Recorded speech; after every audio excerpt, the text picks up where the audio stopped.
Tänään puhumme lämpölaajenemisesta, tarkemmin ilman lämpölaajenemisesta. Meillä maapallolla on paljon eri aineita, kuten maaperä, vesi ja ilma, mutta tänään käsittelemme juuri ilmaa. Pohditaan nyt yhdessä, mitä muovipullon sisällä on, kun siellä ei ole enää juotavaa. Nosta kätesi, jos olet sitä mieltä, että pullossa on nyt A.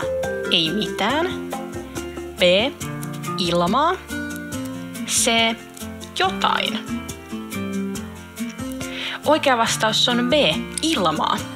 Pullo siis näyttää tyhjältä, mutta siellä on nyt ilmaa, sillä kuten äsken kävimme läpi, ilma on oikeastaan kaikkialla, vaikka sitä ei tosissaan näkisi. Siirrytään nyt tutkimaan videon varsinaista aihetta, eli ilman lämpölaajenemista. Tutkitaan suljettua muovipulloa. Pullo on suljettu, eli sen sisällä oleva ilma ei voi karata, eikä sitä voi tulla myöskään lisää. Ilmapullon sisällä pysyy siis koko ajan samana määränä. Laitetaan nyt pullo pakastimeen, jossa ilmapullon sisällä kylmenee.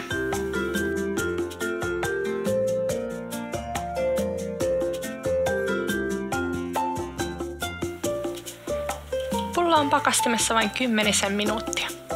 Nosta kätesi pystyyn, jos luulet, että pullo A. kutistuu, B. pysyy samanlaisena vai C. kasvaa. Otetaan pullo pakastimesta ja katsotaan, mitä sille on käynyt.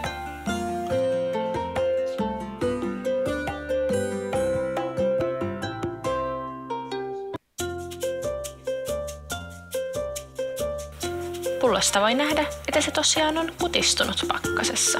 Oikea vastaus oli siis A. Pullo kutistuu. Seurataan nyt, mitä pullolle käy, kun ilma sen sisällä taas alkaa lämpenemään huoneen lämmössä.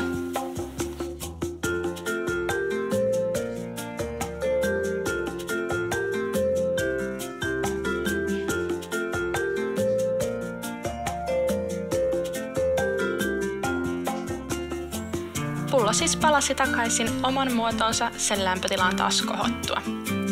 Voimmekin siis päätellä kokeen avulla, että lämpötilalla on selvästi jokin vaikutus ilman kokoon, sillä ilman määrä pullossa pysyy tosiaan koko ajan samana.